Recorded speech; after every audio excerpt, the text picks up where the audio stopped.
Hello, hello, hello. Good morning, everybody. Good evening. I know it's nighttime there on the North American continent.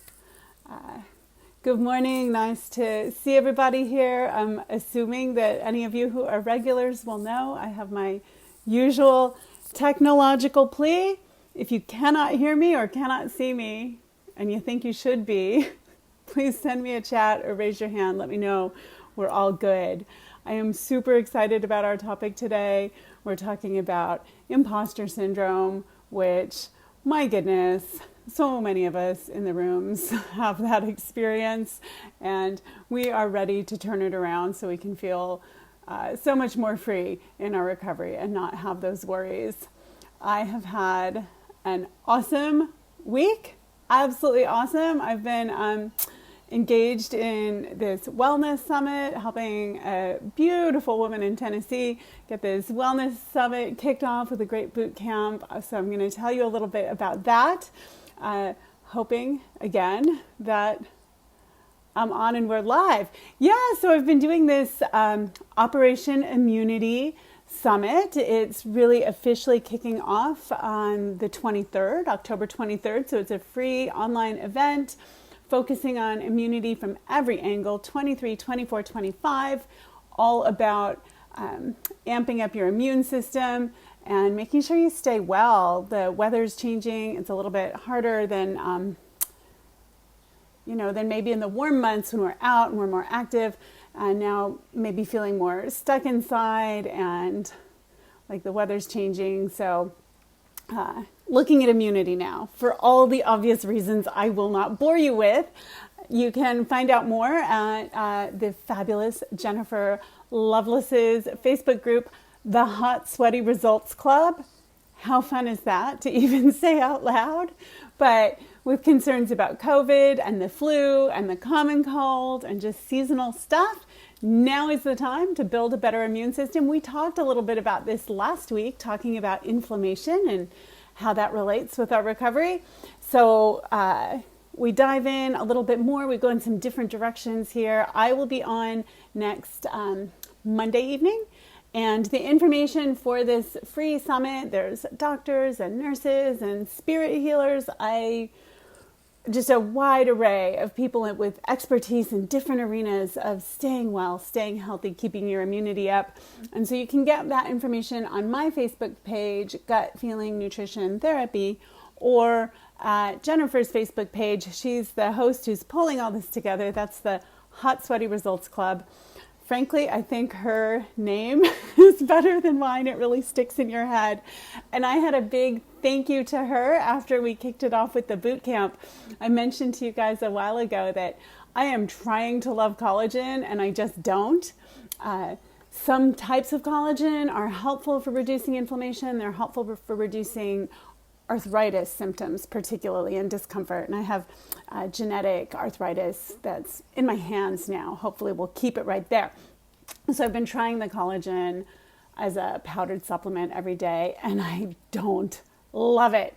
But Jennifer had a fun tip for me, a different way to try it. So I learned from her, and hopefully she learned from me. And I would love to see any of you join us next weekend, 23, 24, 25, for the Operation Immunity Summit that'll be going online. And here in our little room, we'll be about to start in just one more minute. I'll wait till it hits right on the hour.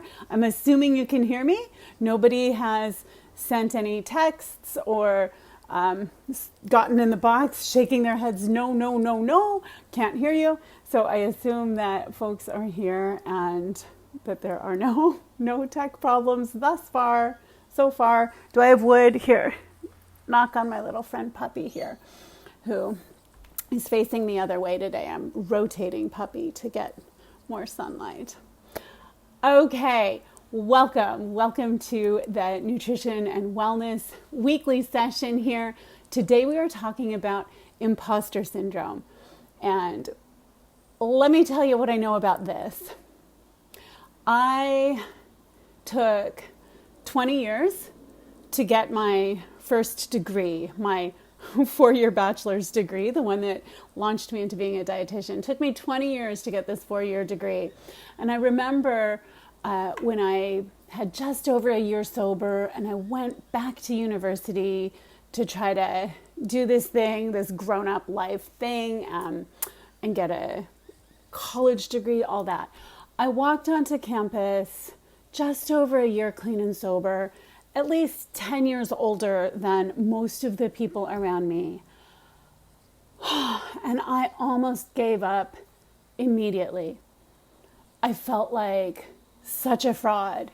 I felt like if they only knew who I am and basically like how bad I am and how much I've been messing up for the past decade, whilst all of these young kids have been like doing the right things and getting the straight A's and joining the clubs to get their university degree, I was out living on the streets and getting arrested. And I thought if they could see through me, if they knew the truth, they would know I don't belong here.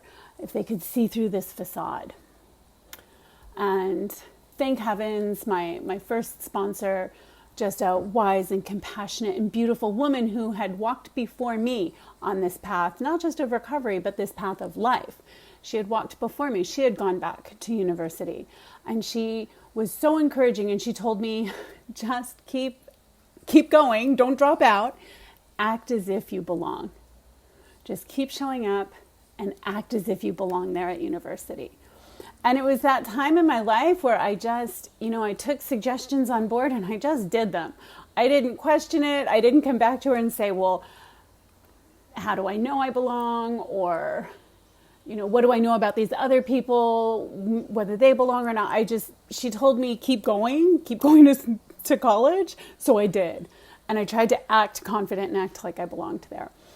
And honestly, I've been doing that ever since. It's been almost 21 years now, 20 years since that time walking onto a university campus for the first time, still with no teeth because of the wreckage of my disease. I've made plenty of mistakes in those couple of decades. And what I've learned is that we all do, whether we are in recovery or not. It's nothing personal. It's not about us. It does not mean that we are frauds. It doesn't mean that we don't belong. It just means that we're officially human. We're all sort of faking it all the time. So my question to you, my invitation to you today is, can we just relax with that? Can we be gentle with ourselves? Do we really want to let those petty, annoying little voices stop us from creating the life in recovery that we want and we deserve? I hope the answer is no. We are going to jump in and talk about this thing, this imposter syndrome.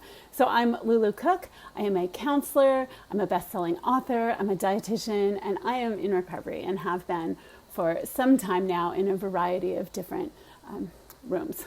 I need a lot of help. Yeah? I'm delighted to be here today offering evidence-based information to help you have full emotional and mental and physical health along with recovery. There's so many great meetings in this platform that are going to be really focused on that one thing, that addictive process or behavior. And that's not us here. This is a bigger umbrella of, if I'm not doing that one thing that really got me into trouble, what am I going to do with all the other things so that I feel happy and healthy and high energy in my recovery? This is general information and advice. It's nothing specific or medical at this point. If you do have particular questions regarding your specific circumstance, you want to know how I work one-on-one with people, or you want to make a referral. I love working with people in recovery. Those are the best clients to have, because we're awesome. So shoot me an email, lulu@gutfeelingcoaching.com, LULU, gutfeelingcoaching.com, and we'll have a chat, or email me here. Technical stuff, I will be recording until the end of the content. So if you can just use the chat box, I'll try not to delete your chat. No promises, but that's always my hope. Use the chat box as we go along. And then toward the end, I'll open it up for comments. I'll stop the recording and open it up for comments there in the box and get you guys' voice and experience in here, because maybe there's a few people in here already who know about imposter syndrome and how to keep shining, even if we have that going on.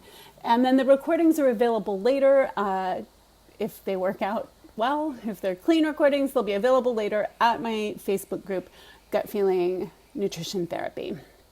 So I think that the topic for next week will be liver health. We'll see. We'll see if I choose something else. But if that's pertinent to you, come along. If you have questions, come along.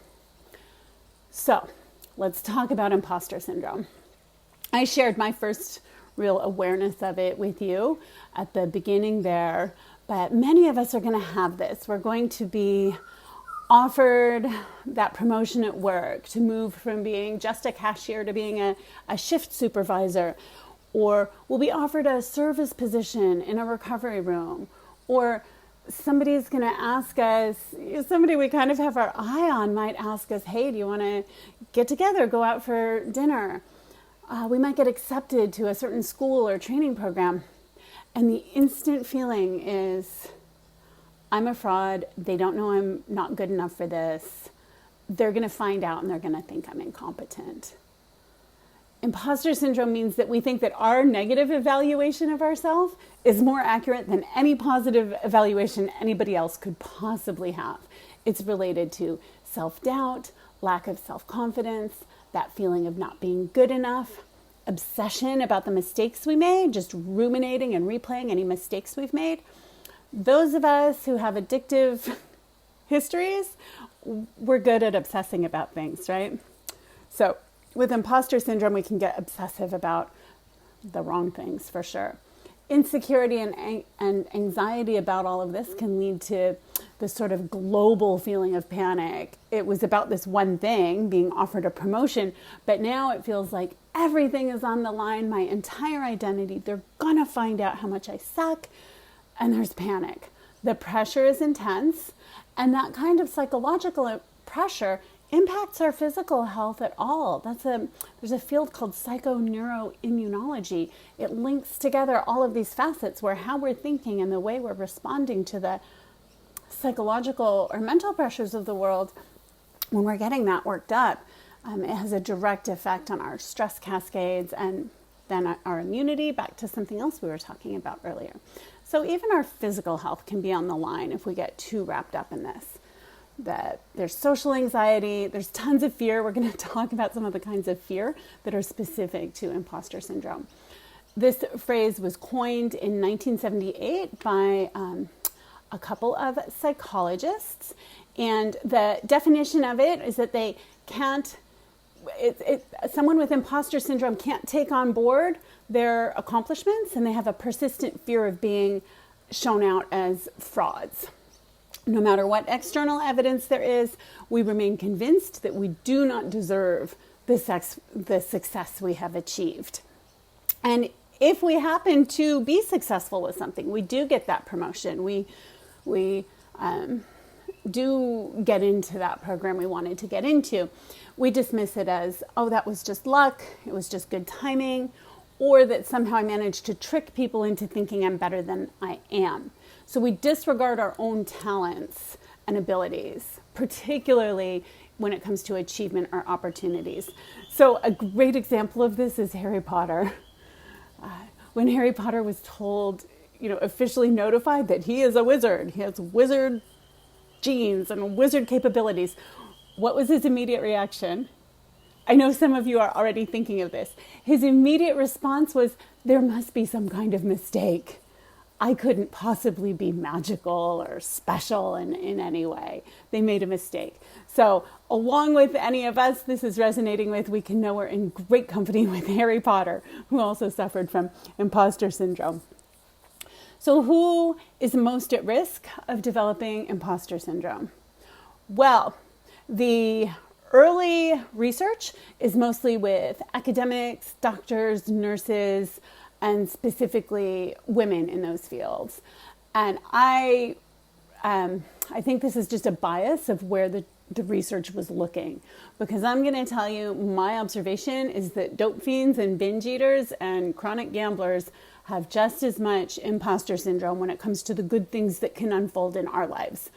But the early research is primarily around, quote, high achieving, like societally high achieving people, particularly people in any kind of a minority position in their field.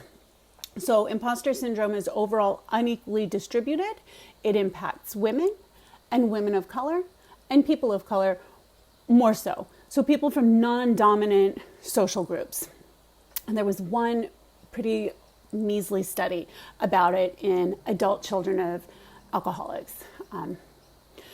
But the reason imposter syndrome impacts these minority groups the most is because these are not viewed as the norm in our world and in our society. People who are female, people who are of color are not viewed as equal in terms of some of those deep biases in our society. And they're certainly not viewed as excellence. Excellence means, a certain vision in our head in different fields. So unequally distributed. And this makes me think it's so funny how we value things and we think other people value them. I remember running up to a police officer on New Year's Eve, 1999. I had 29 days on New Year's Eve, or maybe 30 days clean. So we were out and about, my recovery group and I, and we saw these police officers, and I ran up to them and I was like, I have 30 days clean. And I thought they were going to be as excited about it as I was, and that they were going to be like, wow, what a success, what an accomplishment, what an achievement, you rock. And what I can tell you is they were underwhelmed. I mean, I think they were nice enough, but what felt to me like the most important achievement of my life to date didn't really make a ripple with them. However, as I mentioned earlier, when I started university then a little over a year later, I eventually graduated magna cum laude. That's a honors distinction graduation level for my high GPA. And yet the whole time I felt like a fraud. I felt like I didn't belong there. So kind of funny how we, addicts and alcoholics, we can feel so special and so unique. There's that phrase, terminal uniqueness. But I think that that's exactly part of what puts us particularly at risk here, is that sense of not being quite like the people maybe that we're showing up for work with. It puts us in that minority status when, even if it's not about our gender or our ethnic or racial background, we have that minority status of having lived through the things we've lived through. And the risk here is it puts us in a place where we might miss opportunities and miss the opportunity to build the fullest and richest recovery possible. Even if the goodies start to come in, all the promises start to come true, we might not be able to just enjoy it because we're so suspicious that it's not deserved, it's not earned, and it's about to disappear. We can also self-sabotage ourselves to the point of failure, and then, see, there you go. I knew I wasn't going to be able to do it. I knew I was a fake and a fraud. I've proved it now by going back out, by not showing up to work, by all the different ways we can self-sabotage. So my observation is that here in the rooms, in the recovery rooms, we can put ourselves at risk of imposter syndrome in two different directions. One is that we can feel like we're not bad enough to fit in with the group and to belong and to have earned our seat in that recovery room. We can feel like, I'm not as bad as all of them. I'm different and unique. And then on the other hand, we can feel like we're not good enough. Like, wow, I can't even string together 2 days clean or sober. And here's all these people in this recovery room who have like months and years of sobriety. So I'm not good enough to be part of them. My goodness, what a double bind does that put us in? Let's get over it. Let's shake it off. So just to say that there is research behind this, behind the Who's at Risk kind of issue, the Journal of Multicultural Counseling and Development, that's a peer-reviewed journal. So they publish real studies that get reviewed by other scientists. And they found that the one factor that reliably triggers imposter syndrome is if a person feels like they belong to an underrepresented group within that broader group context. The classic example they looked at here was women in STEM. That's the sciences, technology, engineering, and math fields, which is overwhelmingly dominated by men. And so there's a lot of research around how women in those fields just feel different. They don't look the same. They don't think the same. They don't act the same as everybody else around them, which probably isn't fair to all of the guys. They're not a monolith. They're not all the same person, but we do see these overall patterns, and we see that women in STEM fields have to work twice as hard even to maintain their status and not get kind of driven out of the field, much less get promotions.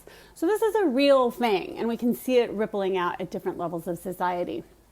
Essentially, if you feel different from your peers in whatever setting it is, whether race, gender, addiction, background, sexual orientation, any other trait, you can feel like an imposter when you're trying to show up in that group as if you belong there. However, just to be clear, imposter syndrome has been found to impact men as well. One of the interesting things about this topic is we're going to talk a little bit about gender in a different way than I typically do. And so, my apologies now for any place that I misstep in using these broad categories that show up in how research studies are designed. That's my advance apology. But just to say that men overall report slightly less imposter syndrome. They're a little bit better socialized to be confident or to at least act confident. We see, for instance, that men are more apt to go out for a job that they're less qualified for. It's something like men feel like they have to be 63 to 73% qualified on the list to go out for a particular job position. Women are way up there. They're not going to go for that job until they're like way in the 90s of having met all of the qualifications.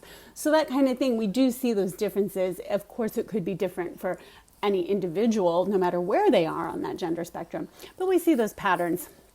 And we do see that men also experience imposter syndrome. In fact, one study found that up to 70% of people are going to experience this at some point in their lives. And that it's most common when we're starting on something that's new for us, like when I was going back to university, like when we're starting a new job, like when we're wondering, can I go into that recovery room? Do I really belong there? This is new, it's scary. This is going to be a situation that triggers that imposter syndrome. And there's a sneaky facet of this dynamic, which is around shame and vulnerability. Part of what keeps imposter syndrome going is that we don't want anyone to find out the truth about us, so we don't want to talk about it. So we keep it secret and we keep it hidden. And we know, we have this wisdom in recovery to know what happens when we're keeping those kinds of secrets. They fester, don't they? So this fear of not being found out, that's part of imposter syndrome, can really work against us. When the truth is we are all human. We all care what other people think about us. We all make mistakes. And we're not so alone. So here's a little pop quiz for you. I'm gonna throw out a couple of questions and you can just have a think, see how they sit for you and whether it seems like imposter syndrome might be a fit for something that happens in your head or not. So what do you say when someone compliments you? Do you say, oh, it was nothing? Well, my coworker really did all the work. I was just doing my job. Well, yeah, but I actually really messed up this other thing. Those kind. Or do you just say thank you? If somebody says, wow, you did a great job. Do you just say, wow, thanks? So that's one question. How do you prepare for events, dinner parties, the first time you're chairing at a new meeting, a presentation at work? Is there just an excessive overachieving level of time and attention and effort put into whatever the event is? Or can you just kind of do a good enough job and shrug and move on? There's a hint there. And then what do you chalk up your success to?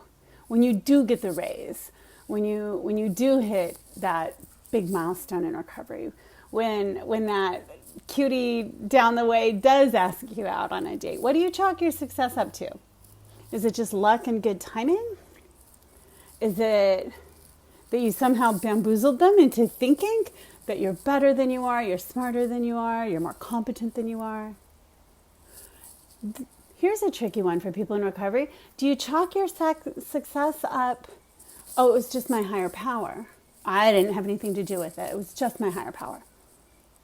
Or are you able to actually own, I really worked hard for that. I earned it. I deserved it. Thank you. I really achieved that success.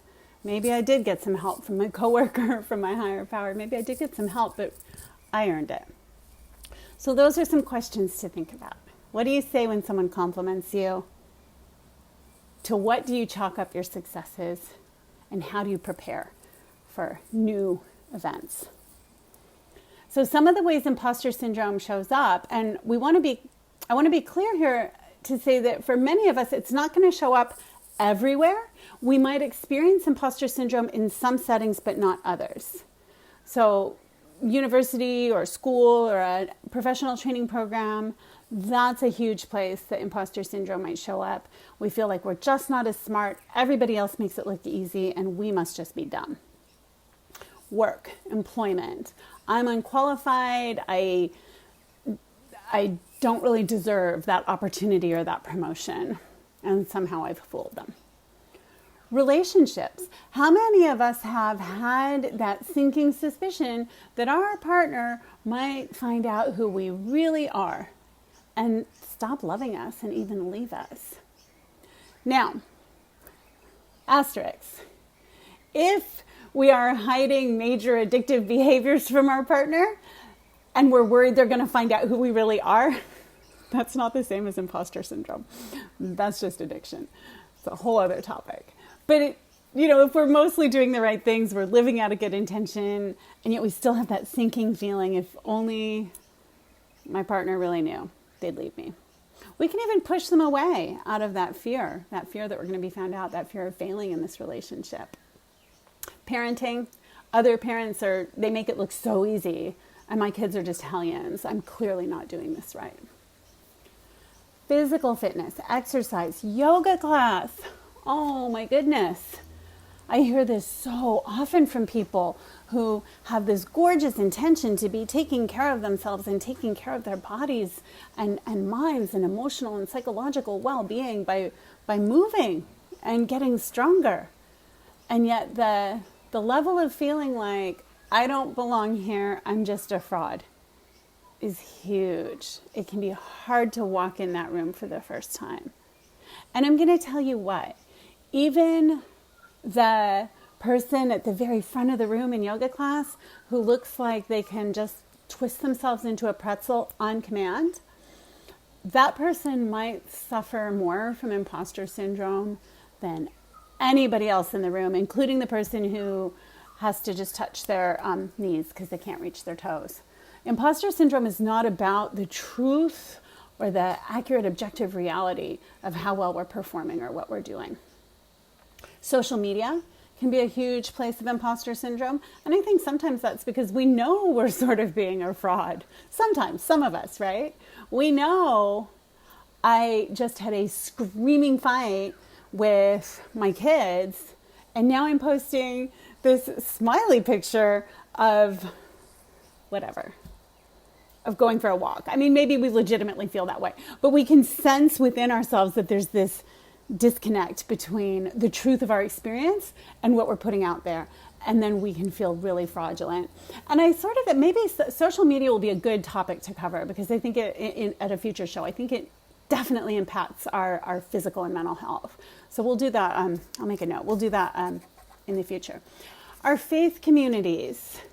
When I first started going to my faith communities, again, it was similar to university. I felt sure that if they knew the truth of who I was, they wouldn't want me there. This wasn't accurate to reality. It was a very accepting and warm and progressive community. There was no requirement posted on the door that you had to have been a perfectly behaved person for your entire life with your angel hat on in order to show up for services there. And yet I felt like a fraud. And we can have that in our recovery communities as well. Feeling like, whoa, I'm not qualified to be the treasurer. What are they doing? They've made a mistake asking me to be involved in a particular service position. What do you mean you want me to be the welcome person? These are these really tender, beautiful moments that can feel so huge and so overwhelming for us. And yet, what a great place to stretch our wings and to notice, oh, wow, I'm really derailed by this. Maybe I can try something new. The truth is, all of these examples are about fear. We're caught between our desire to flourish and our fear of failure and our fear of success, our fear of taking responsibility and failing at it, our fear of making a mistake, our fear of shifting our identities. I don't know if I'm ready for that. I'm scared about not really liking who I was and not really being sure who I will be. So if I decide to start coming to this recovery meeting regularly, does that make me some person I don't really know and recognize? A lot of fear. It can be absolutely paralyzing, and it can bring on this self-induced failure. It can cause us to underperform to our talent level, micromanaging the people around us, delaying making decisions in case we make the wrong one, procrastinating, insisting everything has to be done perfectly by ourselves, by all of you. Oh, gosh, learning to tolerate the discomfort of all of that and accept the imperfection of ourselves and our lives and the people around us. This is such a place of freedom that's available for us. So I want to double click on this. Imposter syndrome is not about what's happening externally. It's not about whether we have external achievements or not. We could feel competent in one area, but not another. I might feel like I do an awesome job at work and like I'm a total fraud in my personal relationships, right? So it doesn't have to mean it's everything, but none of that stuff fixes the problem. Getting the promotion, getting the wedding ring, getting the compliments, getting the invitation to speak at the huge monthly speaker meeting. None of that is enough to soothe that insecurity and pain inside. Actual evidence-based excelling doesn't fix or solve the problem. It's a house of cards, and we're always scared it's going to crumble. So a couple of the other causes we talked about being in a minority group in a particular context. Other causes, perhaps the big 5 personality trait, they call it, of neuroticism. So they break people down into being somewhere on a continuum with different types of personality traits, 5 of them. One of them is neuroticism. So this is a tendency toward anxiety, depression, self-doubt, and other negative feelings. And those of us who are in recovery might be particularly prone to this because that anxiety and depression can be related to early life experiences and even multi-generational trauma. So maybe there's more of us in the rooms who are neurotic than out there in the wild. I don't know. But being high in this trait of neuroticism means that we might be at more risk of experiencing imposter syndrome. And some of this, again, it's related to that family of origin and some of the messages that we took on board from our families, from our caretakers early on. Did we have to get high grades in order to feel that we were lovable? Were our parents and caregivers never pleased, never satisfied, never had attention for us, no matter what we did?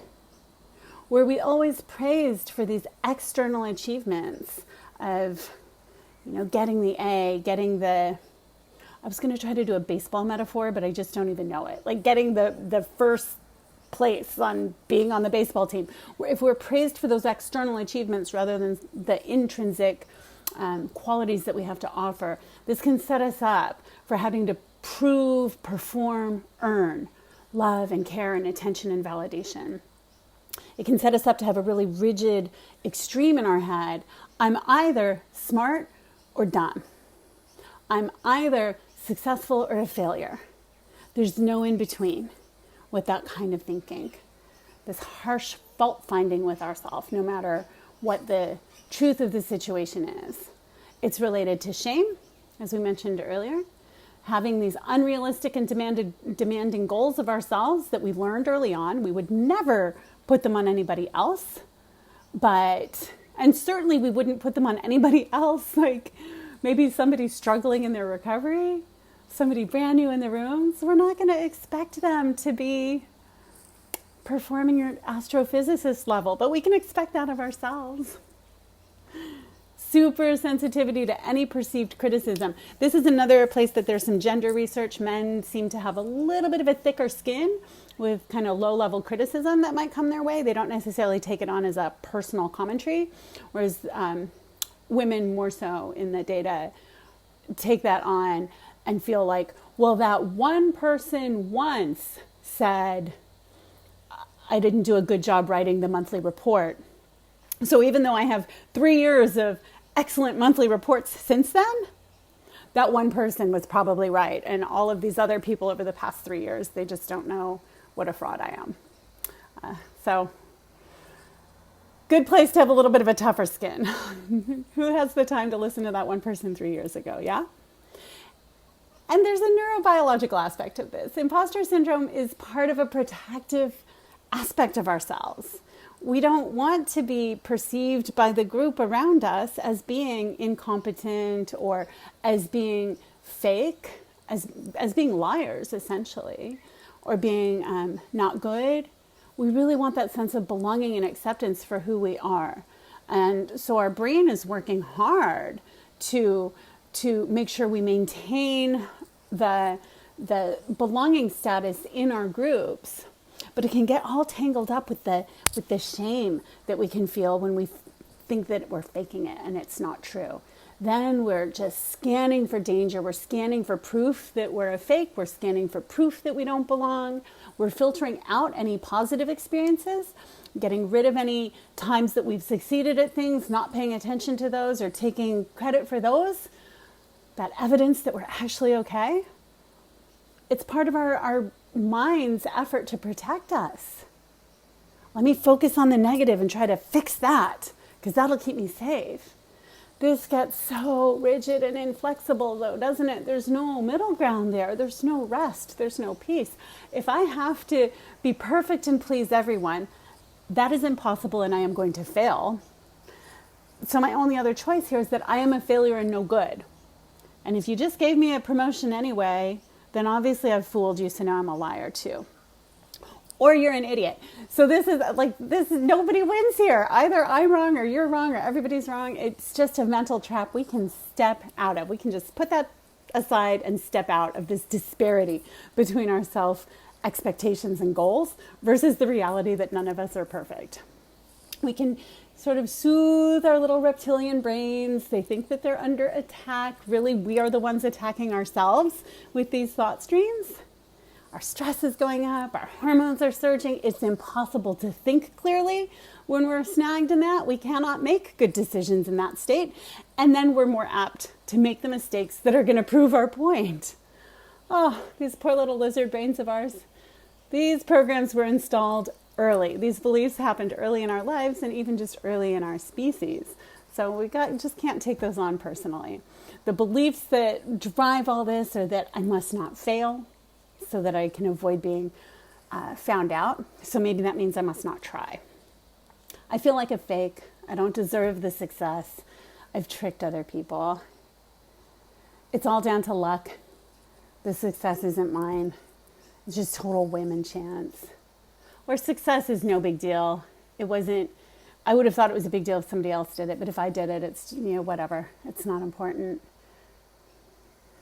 So we discount our own success. So what do we do about it? How do we transform it? And we're going to spend a few minutes talking about this before we open it up, because this is where the action steps are. This is where the juice is. Because when we get stuck in this imposter syndrome, it limits our courage to go after new opportunities, to explore potential areas of interest, to put ourselves out there in a meaningful way. We stay small in our lives. We are afraid to be authentic. We are afraid to be vulnerable. What do we do about it? How do we work with this without shaming ourselves further and becoming like a self-help project because we're so messed up? This is where our experience in recovery, whichever program you're part of or materials you've read and really resonated with in recovery, that wisdom of recovery shines through here in how to work with this stuff. And there's also tons of research. So I'm going to share some of it with you and, listen to it, let it filter through with that idea of taking on board one or two tips or experiments that you want to try. Knowing that we get so identified around who I am. It feels like there's a lot on the line.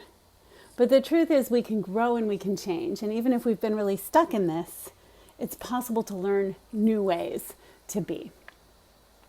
So one of the first steps to that, just like the first steps in 12-step programs of admitting that we had a problem, watch ourselves think and admit and acknowledge and get clear on what's going on there. Observe how your thoughts can turn against you in this way. We're going to talk about these a little more, so I'm going to go through them quickly now. We're going to identify the specific triggers that can start that imposter feeling avalanching. We're going to start questioning them and just bringing the light to them, because just like addiction, imposter syndrome thrives in the half light, half conscious misperceptions about what's really going on. So we're going to remind ourselves we're feeling imposter syndrome because we are learning and growing. We're trying new things, and that feels scary. And like we don't know what we're doing yet because it's new. So it's actually a really good sign if we have a little imposter syndrome. We're learning and growing then. So know your triggers with the idea that you can avoid them or manage them or prepare for them better in the future. And the research shows that there's a few specific types of events that are most likely to trigger the persistent feelings of inadequacy with imposter syndrome.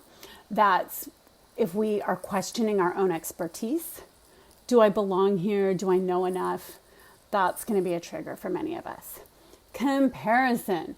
This is huge. It shows up in all of the research. Well, I don't know about all. That was an exaggeration. It shows up in tons of the research on this topic. When we are making comparisons, we are losing. Whether we are thinking that we're comparing ourselves better or worse to anybody else. The phrase in the rooms is, don't compare your insides to other people's outsides. And that's true, because we're guaranteed to take on some of that feeling of not being good enough when we start doing that.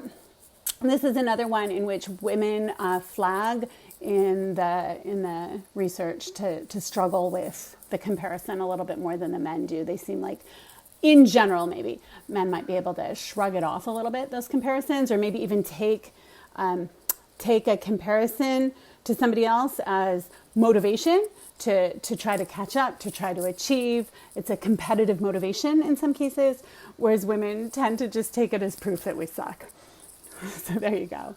Perfectionism and expectations. If we've got too high of a standard for what we think we have to achieve, that pressure to produce this ultimate quality of work creates anxiety. It blocks our creativity, blocks our thinking, and leads us toward this imposter syndrome. Success itself, by some perverse twist of psychology, some of us will find that experiencing success triggers imposter syndrome. And we worry we're not up to the challenge. So the answer, sort of in brief, the answer to all of these is just act as if. Act as if we earned it, we deserved it, we can do it. Until it becomes familiar and comfortable and it's no longer that new situation that's most likely to set us off. We're going to challenge our thoughts and beliefs with some behaviors of acting like we believe it, even if we don't. So one of the ways we do this is by owning our successes. There's that phrase, modesty is a virtue, but failure to acknowledge our own goodness is self-defeating. And if we can practice acknowledging our success, even if our imposter syndrome shows up in our parenting, let's say, we could start by acknowledging our success in other domains and see if we can't transfer some of that over in our brains just by repetition and practice. We can consider and have a think about what skills led up to our successes. We could take on the words other people have for us. So if my imposter syndrome is around being a good parent, I could practice just listening to what the people around me say. You know, wow, you're such a kind parent. Wow, you do such a good job with structure for your kids. I might not believe it. I might think I have you all fooled, but who am I to say that you are all idiots, right? Maybe I could just practice this idea of trusting the people around me, that they might know better than I do in this regard. Just like we do in early recovery, you know, following those suggestions because our best thinking wasn't working well. So let's try somebody else's thinking that we have some respect for. Save the emails of congratulations. Save the cards people send on our birthdays or anniversaries expressing their love and appreciation. You could even try setting a timer for a few minutes, 5 minutes, and writing down 10 positive things about yourself, 10 things you do well. Reflect on those skills. It can feel like you're faking it. That's okay. You're building a new groove in your brain when you purposely wrench your thinking away from how much you're a fraud and a failure. Wrench your thinking away, sit down, set that timer, write for 5 minutes about things that you do well. And this is like taking an inventory. It's a different version of taking a 4th step inventory, right? It's providing ourselves with accurate feedback about our strengths and our areas to focus on. As the literature and many different 12-step programs say, the goal of an inventory is neither to brutally tear ourselves down, nor is it to build up an excessive self-evaluation.